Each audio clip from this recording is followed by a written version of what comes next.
Maybe you are the drama, or maybe your resume is a drama. In this video, I want to talk about how to tailor your resume to be able to land remote work opportunities. Now, if you feel like you've been applying and you haven't even been invited for an interview, most likely your issue is your cover letter or your resume, or essentially the way you pitch and present yourself. And today, in this video, we're going to talk about the resumes. Now, I know nobody likes to work on their resume. It's painful, it's annoying, and it's like, oh my god, I have to go back into like all the things that I have accomplished in my life and just make it tailored to this job. But I'm here to tell you that, you know what, anything in life requires effort, and you just have to figure out what is worth your effort. Based on the goals that you're trying to achieve, what do you want to put effort in? I will tell you from my personal experience, even when I started to work on my resumes, like before when I was like applying for online jobs, and even up to now for like different opportunities that I'm looking for, I used to have the ick when it came to working on my resumes. But then now, because I have a system, I have a strategy, and I have templates, you know, I look forward to working on my resumes because I know that it's not going to take me as much time as it used to before. It's not going to be as frustrating as it used to be before because I know exactly what to put in there based on the jobs that I'm going for, and it's just going to be a more pleasant experience, and it just makes it easier for me to apply for jobs. Because I have specialized resumes and I know how to make the resumes work for the jobs that I'm applying for, I can easily apply for 30 jobs a week. Yes, I can do batch applications 30 jobs a week because my resume is tailored, my resume is ready to be seen by employers. Now, I want to tell you what are the key things that you should have in your resume, just like maybe 3 key things that you should, otherwise the video is going to be too long, that you should have in your resume if you want to stand out to remote job employers.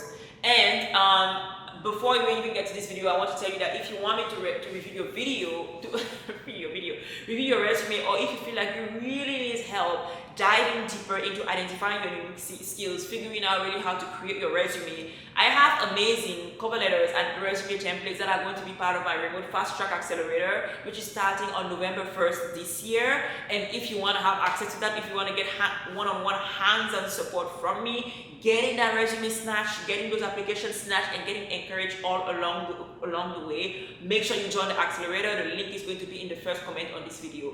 Now, let's jump into the middle of the topic. What are the things that you should have? 3 things that you should really focus on your resume.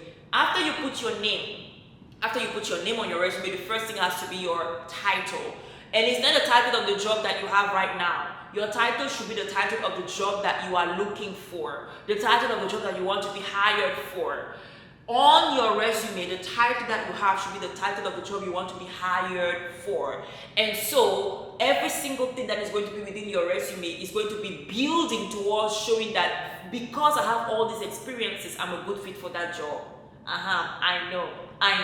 And most likely, the job you want to be hired for also aligns with the past experiences that you have in your resume. Or if it doesn't, then you need to make it align.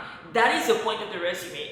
I made a mistake starting this video. I should have started by saying that a resume is a summary, because in French, in fact, resume is resume, and resume means summary. So it's a summary of work that you have done within a specific field, which means that if you have a very broad work experience where you probably be working like for 20 years across multiple fields, right?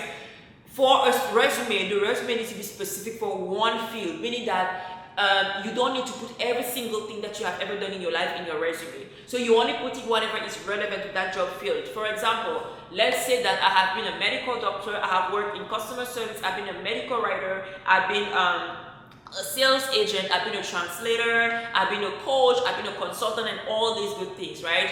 However, right now I'm trying to land a job as a medical writer. I am not going to put every single thing that I've done in my life that is in my CV, in my resume. No, I'm going to focus on the things that are relevant to a medical writing job. That is how you have to see your resume. And once you think about that, already automatically it helps you to filter down the things that you need to put in your resume. So let's continue then this lesson or this video with what you should have in your resume. After having a title that represents the type of jobs that you want to go for, the second key thing that you need to focus on when you create your resume is convincing work experiences that align with that title, right? Do not go and talk about every single thing that you've done in your life. No. Only focus on the work experiences that are in alignment with the type of job that you are looking for. The third thing that your resume should have is a description of your work achievements in terms of results. A lot of people, when they're writing their resume and they are done work, they always say, you know what, I did this, I did that, I did that. Yes, it's cool, you did all these things, but what were the results that these actions had on your company, on the customers, on your boss? What were the results of what you did, right? Because you did it, how did it make the company better? How did it make the business better? How did it make, you know, your relationship with your fellow co-workers better? How did it make everything better? How did your presence and your work at this company make things better? How did it help them achieve their goals and their objectives?